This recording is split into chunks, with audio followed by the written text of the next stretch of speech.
بسم اللہ الرحمن الرحیم۔ سجدہ صاحب کے واجب ہونے کی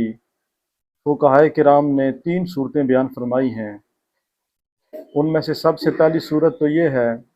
کہ اگر نماز کے واجبات میں سے کوئی واجب بھول کر رہ جائے تو پھر نماز کے آخر میں سجدہ صاحب کرنا ضروری ہوگا۔ دوسری صورت یہ ہے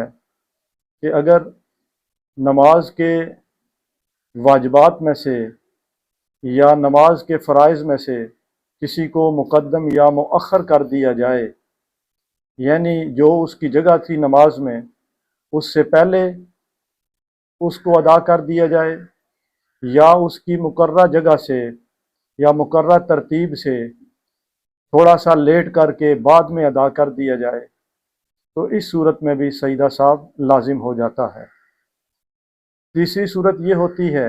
کہ نماز کے واجبات یا نماز کے فرائض میں سے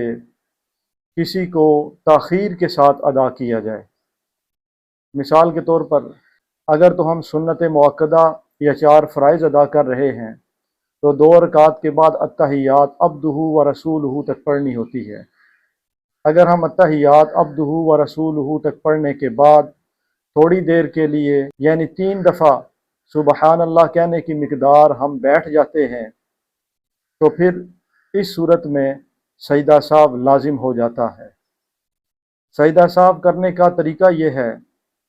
کہ جب نماز کے آخری قعدے میں ہم بیٹھے ہوئے ہوں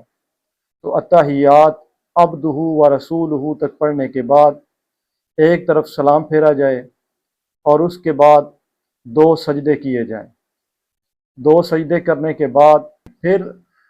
التحیات پڑھنے کے لیے نمازی بیٹھ جائے، التحیات پڑھے، درود شریف پڑھے، دعا پڑھے اور آخر میں سلام پھیر دے۔ کبھی یہ ہوتا ہے کہ ایک نمازی پر سجدہ صاحب کرنا لازم ہوتا ہے لیکن وہ آخری قعدہ میں سجدہ صاحب کرنا ہی بھول جاتا ہے اور دونوں طرف غلطی سے سلام پھیر دیتا ہے، تو اس صورت میں اگر دونوں طرف سلام پھیرنے کے بعد بھی اگر اسے سجدہ صاحب کرنا یاد آ گیا اور ابھی تک اس نے نماز کے منافی کوئی اور کام نہیں کیا، صرف اس نے ذکر الہی ہی کیا ہے، اس کے علاوہ کوئی اور ایسا فعل نہیں کیا جو نماز کے منافی ہو، تو جب اسے سجدہ صاحب یاد آ جائے تو فوری طور پر وہ سجدہ صاحب کرے